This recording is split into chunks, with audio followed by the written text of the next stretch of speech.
Car racing విషయంలో రకరకాల లీకులు ఇస్తూ మా నాయకులు కేటీఆర్ గారిని అప్రతిష్ట పాలు చేయాలని బీఆర్ఎస్ పార్టీని ఇబ్బంది పెట్టాలని ప్రయత్నం చేస్తున్నారు. మేము ఇతర ఏమడుగుతున్నాం సార్, మేము ఎలాంటి తప్పు చేయలేదు, చట్ట ప్రకారంగా పద్ధతి ప్రకారంగానే ఈ రాష్ట్ర ప్రతిష్ట పెంచడానికి ఈ రాష్ట్ర ఆదాయం పెంచడానికి కేటీఆర్ గారు అన్నీ ఆలోచించి నిర్ణయం తీసుకున్నామని మేము చెప్తున్నాం.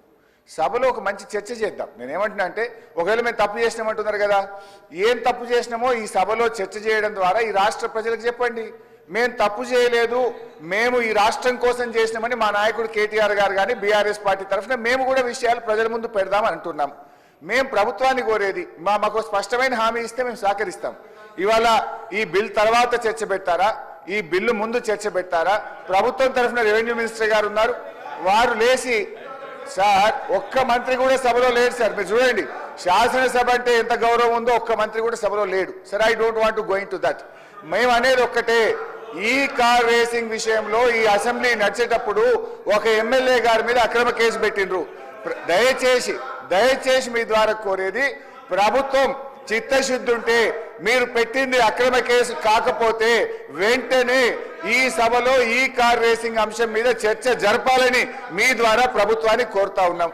సభ్యుడికి ఎందుకంటే సార్ ఒక కేసు పెట్టేటప్పుడు అసెంబ్లీ నడిచేటప్పుడు ఒక సభ్యుడి మీద అక్రమ కేసు పెట్టినప్పుడు ఆ సభ్యుడికి చెప్పుకునే అవకాశం ఇవ్వాలి కదా సార్. అది తప్ప ఒప్ప కేటీఆర్ గారికి మీరు అవకాశం ఇస్తే వారు మాట్లాడితే మీకు ప్రభుత్వానికి రాష్ట్ర ప్రజలకు కూడా ఒక క్లారిటీ వచ్చేటువంటి అవకాశం ఉంటుంది అధ్యక్ష.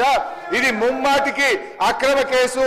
కేవలం కేటీఆర్ గారు 420 మీ హామీలను ప్రశ్నిస్తుండే కనుక లగచెర్ల రైతులను ప్రశ్నించి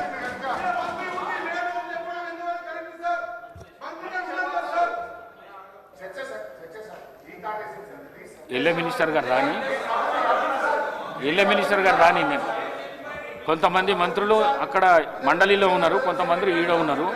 ఎల్ఏ మినిస్టర్ గారిని పిలిపిస్తున్నా. నేను పిలిపించినాక మీ ప్రశ్నకు సమాధానం చెప్పిస్తాను. నేను